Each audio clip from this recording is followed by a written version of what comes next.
ഇപ്പോൾ ജമ്മു കാശ്മീരിൽ സംഭവിക്കുന്നത് ഒരു കാർഗിൽ മോഡൽ ആണെന്നാണ് പുറത്തു വരുന്നവർ. 1999 കാർഗിൽ മലനിരകളിൽ പാകിസ്ഥാനിൽ നിന്നുള്ള ഭീകരർ നുഴഞ്ഞു കയറി നിലയുറപ്പിച്ചതും പിന്നീട് ഇന്ത്യൻ സൈന്യം തിരിച്ചടിച്ചതും അവരെ തുരത്തിയതുമൊക്കെ അതിന് സമാനമായ രീതിയിൽ ഇത് പക്ഷേ ഒരു സ്ഥലത്ത് കേന്ദ്രീകരിച്ചുകൊണ്ടല്ല, ജമ്മു കാശ്മീരിന്റെ വിവിധ ഇടങ്ങളിലേക്ക് കൂടുതൽ ഭീകരർ 2 മാസം മുൻപ് നുഴഞ്ഞു കയറിയിരുന്നു.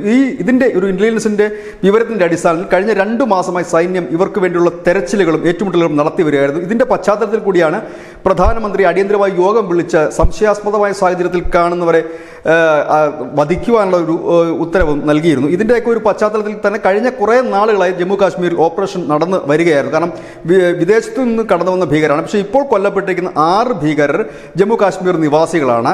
ഇതിൻ്റെ ഇടയ്ക്ക് ചില കമാൻഡർമാരുമൊക്കെ കൊല്ലപ്പെടുന്നുണ്ട്. അത് വിദേശത്തു നിന്നും എത്തി, വിദേശം എന്ന് പറയുമ്പോൾ പാകിസ്ഥാനിൽ നിന്നും അഫ്ഗാനിസ്ഥാനിൽ നിന്നും മറ്റുമൊക്കെ എത്തുന്ന ഭീകരർ, അവരെ കടത്തിവിടുകയാണ് പാകിസ്ഥാൻ സാധാരണഗതിയിൽ ചെയ്യുന്നത്.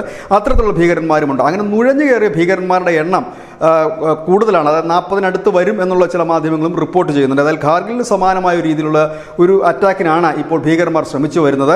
ഏതായാലും ഇതിനെ ഉടൻ തന്നെ ഇല്ലാതാക്കാൻ കഴിയും എന്നുള്ളത് തന്നെയാണ് ഇപ്പോൾ നടക്കുന്ന ഓപ്പറേഷനിൽ നിന്നും വ്യക്തമാകുന്നത്. കാരണം വളരെ ശക്തമായ തിരിച്ചടിയാണ് സൈന്യം നൽകുന്നത്. അതായത് ഇസ്രായേൽ മോഡൽ അത് തന്നെയാണ് നരേന്ദ്രമോദി പറഞ്ഞത്. സംശയാസ്പദമായ സാഹചര്യത്തിൽ കാണുന്നവരെ അപ്പോൾ തന്നെ ഇല്ലാതാക്കുക എന്നുള്ളത്. അതായത് കാർഗിൽ മോഡൽ ആയി പാകിസ്ഥാൻ എത്തുമ്പോൾ ഇസ്രായേൽ മോഡലുമായി ഇന്ത്യ മുൻപോട്ട് നീങ്ങുന്നു. News desk news India Malayalam.